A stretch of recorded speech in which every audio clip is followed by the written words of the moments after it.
Welcome to the Strategy with Jason podcast. Tune in for everything you need to know to stay in the know regarding the automotive industry. Here's your host, Jason Harris. Hey, what's going on, Podcast Nation? It is Jason Harris here, and thank you for joining me on another episode of Strategy with Jason. But this is a special episode because it is all about the up-and-coming Kain Automotive event. I am so excited for this event.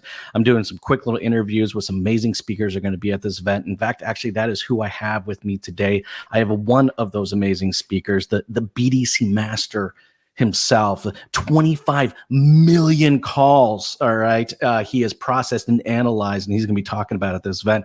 I have the one, the only, Scott Davis with me. Scott, what's going on, man? How you doing? Doing great. I would say maybe you can leave out the amazing part until after my podcast, but I'll at least be one of the speakers and look forward to getting there. It's a great event every year. It is fun. You know, it's a cool event because it does a great job of really kind of balancing out, networking and connecting with people and just sharing, great ideas. It's just a fun time to go. So Scott, here's what I wanted to do today.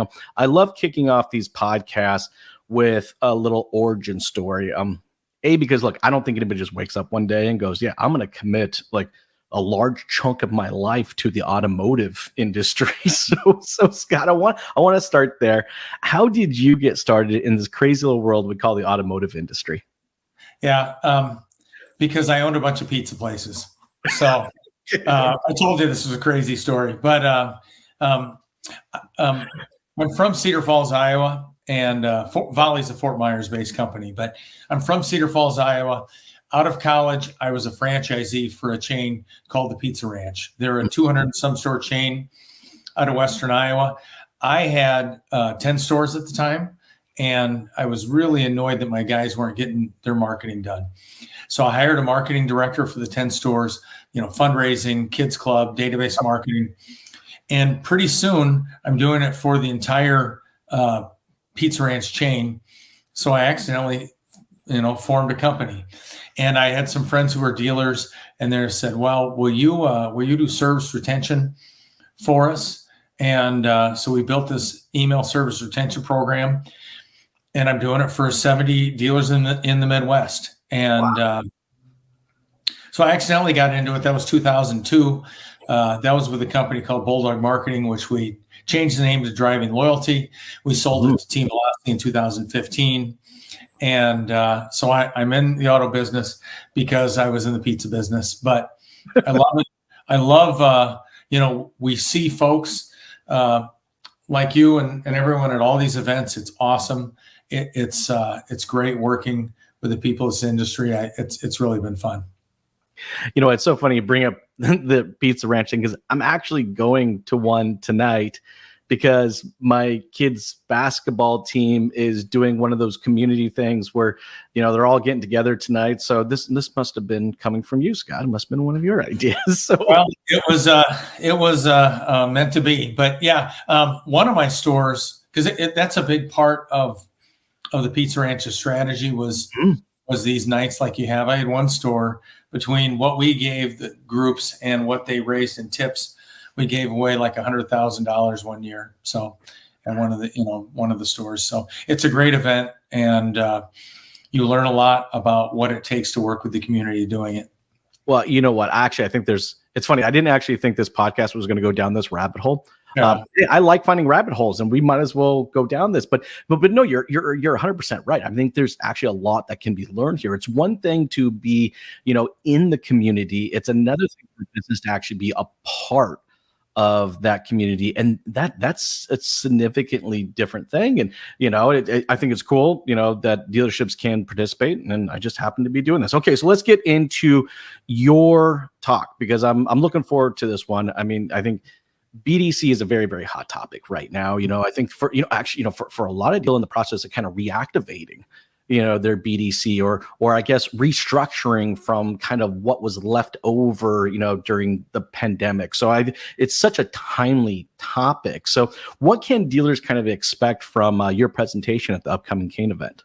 Yeah, as you know, the turmoil we've had in the last few years has really made, change a constant thing.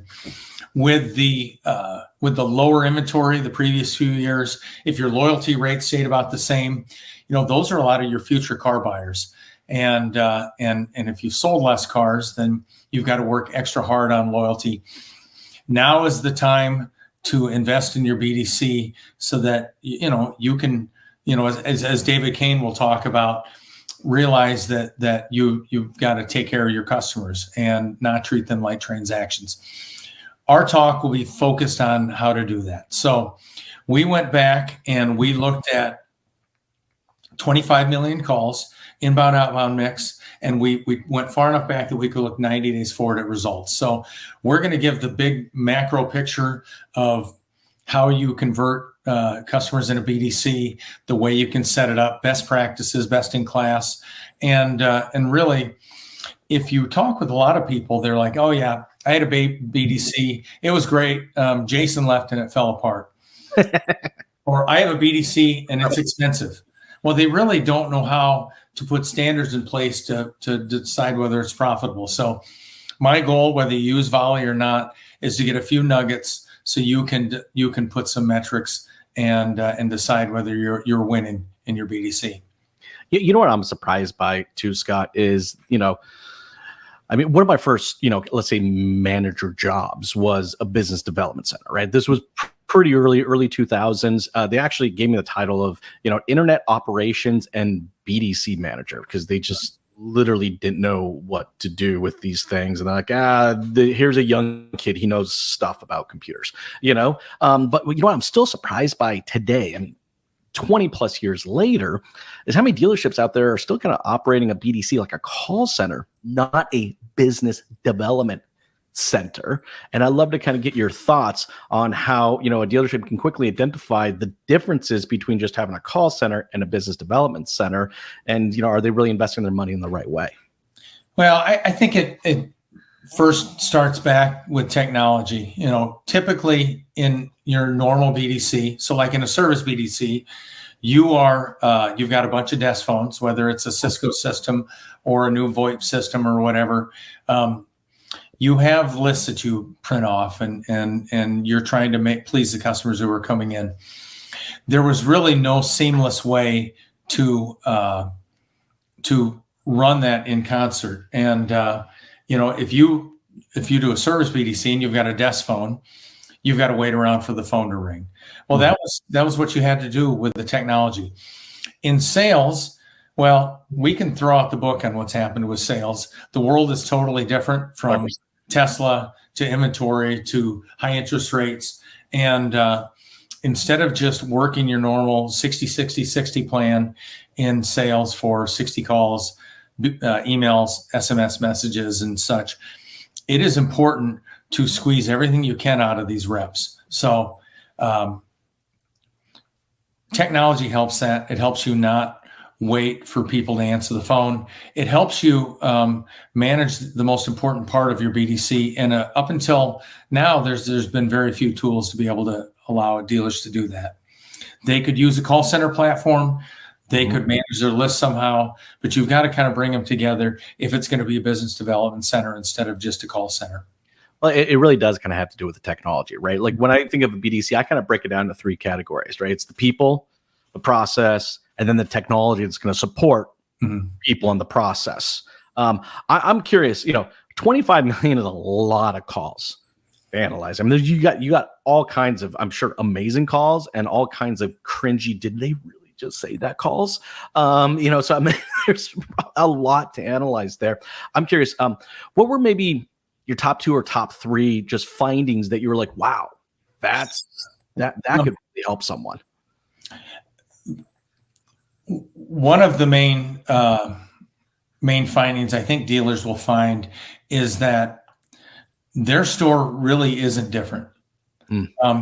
And a lot of the way to be successful is to put a strategy in place and manage it, just like they do everything else in the dealership, whether it's when the most calls come in or when outbound calls convert, et cetera. I'd like to tell you something really crazy. Please. I can share some. No. I can share some good stats. Really, this is about the fundamentals, and then measuring your agent's efficiency and doing it every day. Every call is recorded, by the way, so you wouldn't believe some of the calls we do get. A lot of times they get much worse after they're transferred to the service advisors. They're still recorded. I'm going to pull a couple for the show too. That's a good idea. Well, that's going to be fun. Okay. If anybody's watching this, man, if you want, I bet you, man, the amount of calls you probably got that are just look, there's probably some gold ones. I bet you there's some stellar gold. Look, there's some amazing, people in our industry. And then I'm sure there's some that just went, did he really just say it? Did she really just quote him? Yeah. Well? If you've ever had to listen to calls, which you did in your position, 100%. You listen to about 3 and you want to blow your brains out, right? It's very hard to do. We actually have been listening to calls recently because we're going to be automatically scoring these calls for the dealers. We've got this project we're rolling out this summer.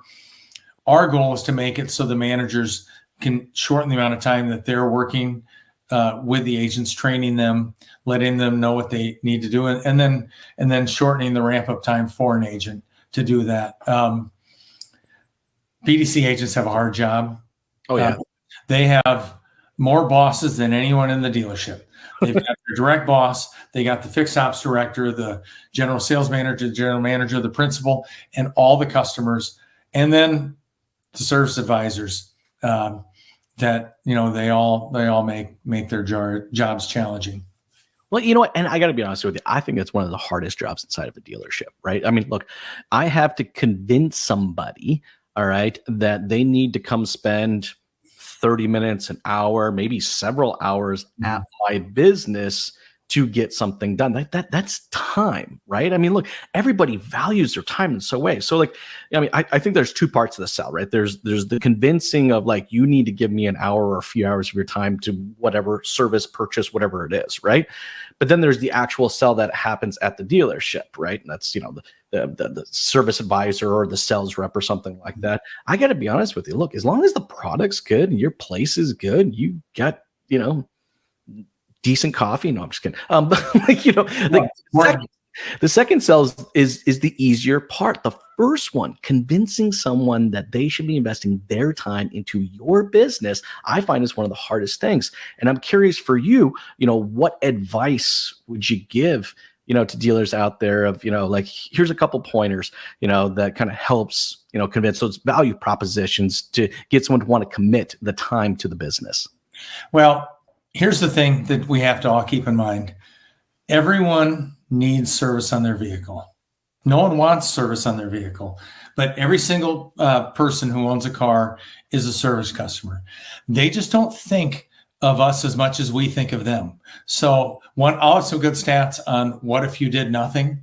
Had some last year. I'm really excited to, we're still crunching those numbers, but we'll have 15 million calls. We'll be able to compare the what if you did nothings to what if you reached out and spoke with them. Everyone needs service. Most of the time, they're not thinking of you when they think of it. You can get an incredible lift reaching out to them. So I would just say, thoughtfully reach out to your customers. Don't wait for them to come in. Of course, people listening to this podcast more than likely already have that strategy. Realize that a no still means that it is not necessarily a no, it's a not right now, because they need service still. Exactly. So how you handle that no is very important, and you'll grow your business. No, look, you're 100% right. I think a lot of the times we think of BDC and we think of, our competition being the other 2 Nissan dealers in my city or something like that. But on the fixed ops side, Scott, you're 100% right. It's not the other 2 Nissan dealerships. It's the 16 non-franchise or non-OEM entities. It's the Jiffy Lubes, the Mr. Lubes, the Midases, the Joe's Auto Shops. Like our competition is incredibly heavy there. If you don't have a proactive strategy, all right, you're going to be kind of left behind. There's a lot of options for that consumer out there. Anyways, I get super passionate. You can tell I get when we start talking about fixed ops. So I am super, super excited. to listen to your presentation. I'm sure everybody that's watching and listening right now are looking forward to that as well. Look, if you're watching and listening to the show right now and you haven't gotten your ticket, all right, for the Kain Automotive Bet, you better do it right now. I know they've already sold out of the first hotel. I know there's like 3 other hotels you can choose from. So you guys better get online right now and book your ticket. But hey, Scott, before I let you go, for everybody out there watching and listening right now who would love to connect with you, maybe learn a little bit more about the company, what's the best way to do so? Sure. Volie is a Fort Myers based company, and all we do is work with sales and service BDCs across North America. You can call me or email me, scott@volie.com, or call 319-240-2743.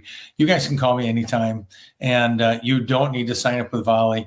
I'm passionate about helping these stores, helping these hardworking agents. I'll help any way I can.